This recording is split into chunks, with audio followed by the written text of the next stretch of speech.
Good morning sa mga Ilonggo kag mga Bisaya diri sa Qatar.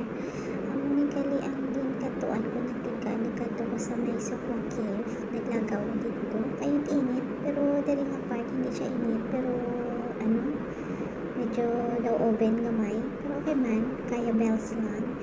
Tapos naglagaw-lagaw ko tanaw ko hinay ko lang ang camera kay may mga babae at mga Arabic, so it's bawal na makita sila sa camera, but anyhow anyone can take a video naman. Pero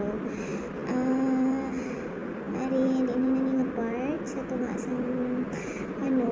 Sukwa Cave, sa tunga ni siya sa mga bayuan, may mga andra baligyan, mga perfume, mga tela, mga bayo, mga duster. So if gusto niyo sa mga pasalubong pang Pilipinas, diri ka makapakal sa mas barato nga mga duster nga Arabic style.